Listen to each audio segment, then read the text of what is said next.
Have you ever wondered how international traders make sure they get paid? Or they are in confusion which method of payments they will choose? It's not always about complex letters of credit. There are other methods working to settle down the international trade deals. Today we will talk documentary collection. Yes. Let's talk about documentary collections, a simpler yet effective method. Imagine you're an exporter. You ship goods, then hand over the shipping documents, like the bill of lading, to your bank. Your bank, the remitting bank, sends these to the importer's bank, the collecting bank. The importer can only get these crucial documents and therefore their goods after paying or promising to pay. This whole process is governed by a set of rules called the Uniform Rules for Collection. In short form, ICC publication number 522, ensuring everything runs smoothly. It is a fantastic middle ground for traders who trust each other but still want the security of bank involvement. There are two types of collection: 1, clean collection, and 2, documentary collections. Documentary collections has its vast scope to discuss, right? Let's see the major characteristics of documentary collection. A documentary collection will involve the collecting bank as follows. 1. If accompanied by a draft payable at sight, the documents will be released. If accompanied by a draft payable at sight, the documents will be released against payment, where no draft is attached. The covering schedule will merely call for payment in exchange for release of the documents. 2. If accompanied by a term draft, then the collecting bank must obtain the buyer's acceptance prior to release of the documents. In either case, the buyer may be allowed to examine the documents at the bank, or the buyer may have received copy documents by separate post, direct from the seller, the collecting or presenting bank. May also make copies available to the buyer to aid their decision process.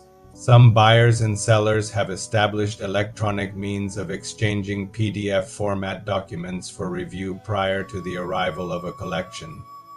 Let's now dive deep into URC 522 and know the roles of all the agents or parties to perform their responsibilities. First of all, we will determine the functional parties in documentary collection cycle by knowing as 1.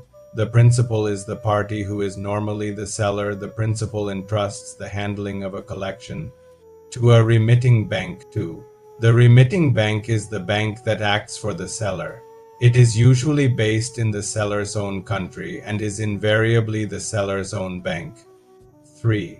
The collecting bank is normally a correspondent of the remitting bank based in the buyer's country, and the collecting bank as agent of the remitting bank will present the documents to the drawee, usually the buyer of the goods, for payment or acceptance. 4.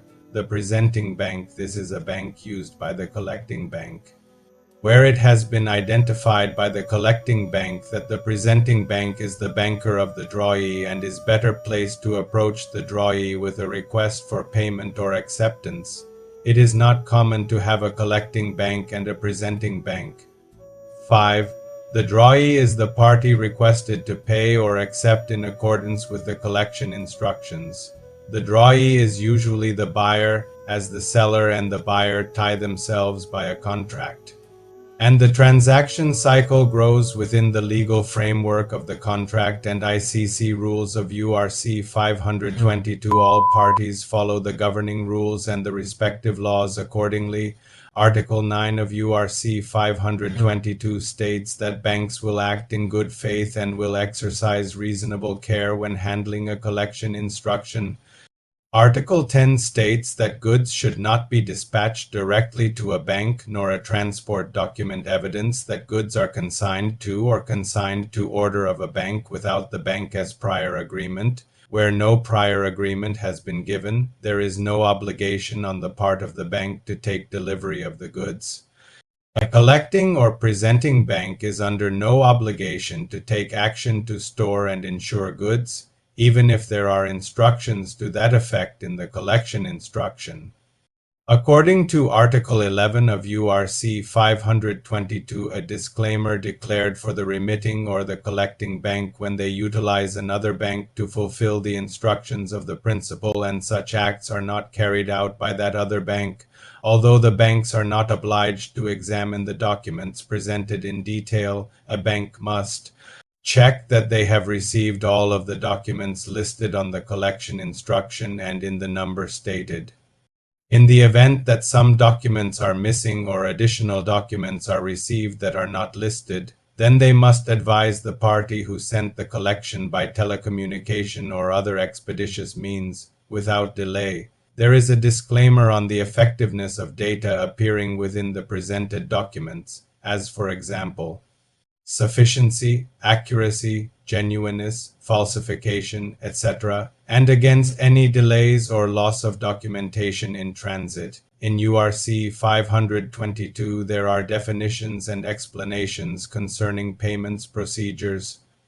Article 19 in particular covers partial payment and differentiates between clean collections where such payments may be accepted provided that such an action is authorized by the law in force in the place where the payment is made, and documentary collections where partial payments are only permissible when the collection instruction expressly permits them. The concern related to interest, charges and expenses, and in particular, the action that should be taken by a bank where these have been refused by the drawee. It should clearly instruct it in the instruction letter or forwarding who is responsible for the interest, charges and expenses and what the rates are. The term force majeure, which comes from the French definition meaning superior force, it indemnifies banks against any responsibility or consequences arising from interruption of their day-to-day business due to an act of God, riots, civil commotions, insurrections, war, or any event that is beyond their control, and force majeure is applicable to transaction under documentary collection. Article 22 of URC 522 states that the bank that releases documents against acceptance is responsible for seeing that the form of acceptance appears to be complete and correct, but there is no responsibility to ascertain the genuineness or authority of any signatory to the acceptance. A presenting bank is not responsible for the genuineness or authority of any signatory appearing on a promissory note, receipt, or other instrument. Article 24 states that a bank is not obliged to protest in the event of non-payment or non-acceptance unless it is expressly required in the collection instruction. A case of need is authorized in Article 25 of URC. A case of need will usually be an agent of the exporter resident in the country where the goods have been shipped. Where indicated, the collection instruction should specify the scope of the powers that have been granted. Let's now see the example given below typically occurs in the documentary collection process and shows the application of URC 522, where applicable. A seller would first agree with a buyer to utilize the banking system to arrange the transfer of documents and payment or acceptance. The seller then ships the goods and obtains the documents relating to the shipment, such as the commercial invoice, transport document, certificate of origin, etc. The seller will complete and sign a collection instruction form provided by its bank and present the documents together with the collection instruction to the bank. Although every bank's documentary collection instruction form will differ slightly, you would expect to see the following information included on the form. 1. The seller's name, address, and contact details. 2. The buyer's name, address, and contact details. 3. The name of the consignee if different to that of the buyer. 4. The amount to be collected and details of the draft drawn on the buyer. 5. A description of the goods and their shipment. 6. A list and number of the documents that accompany the collection instruction. 7. Detailed instructions concerning settlement, payment against release of documents D or P terms, acceptance against release of documents D or A terms, how any interest charges are to be calculated and collected, Whether payment acceptance may be deferred until arrival of the cargo. 8.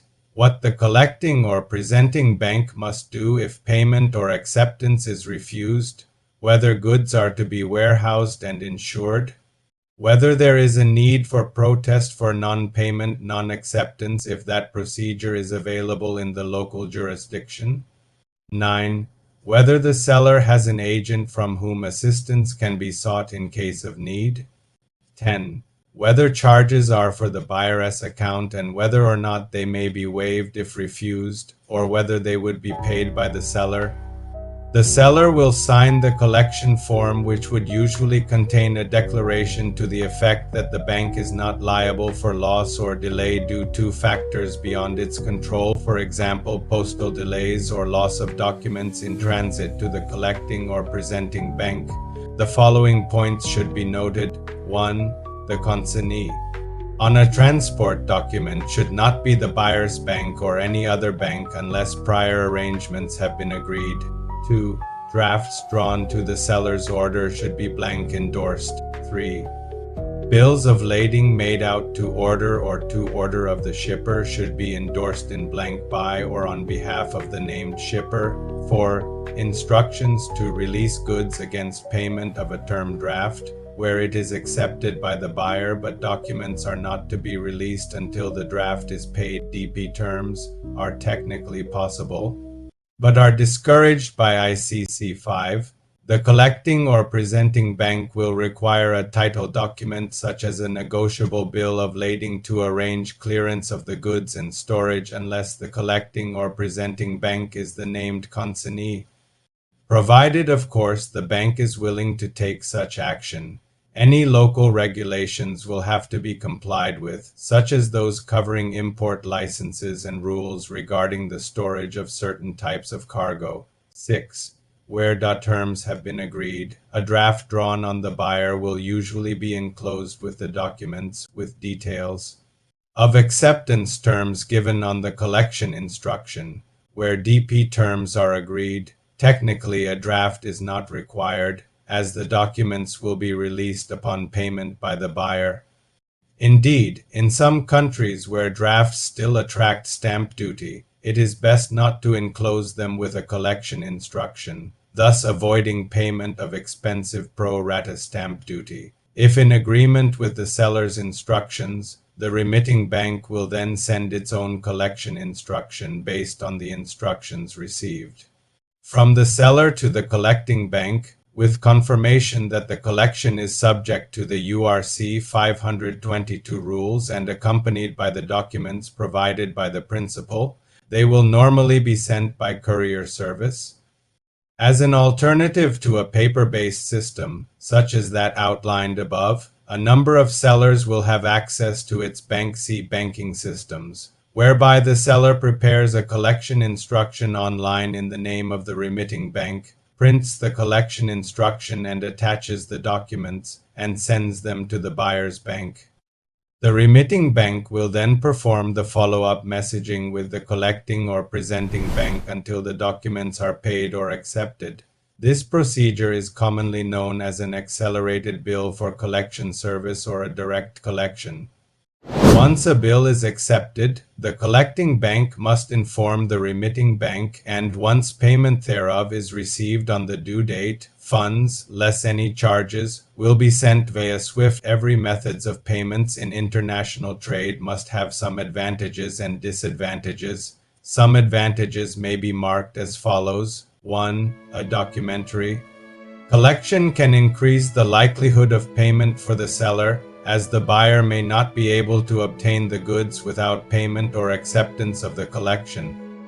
2. Provide some assurance to the buyer that the shipment will arrive, although the buyer will often not be able to examine the goods before payment or acceptance of the collection. 3. Provide an opportunity to sell goods on before payment has to be made under a DIA transaction. But there are also disadvantages. 1. The security of payment for the seller is less than payment in advance, a bank payment obligation or a documentary credit. 2. The seller does not have the benefit of a bank guarantee of payment. provided by a documentary credit and relies only upon the credit standing of the drawee buyer. 3. Should the collection be unpaid, the costs of protecting the goods can be high. Finding an alternative buyer willing to pay a fair price in a far country may be difficult, particularly for perishable goods. I am sure that you have found this topic helpful, right? If you want to have more such videos on different topics, please support me with a subscription and hit the like button to encourage me.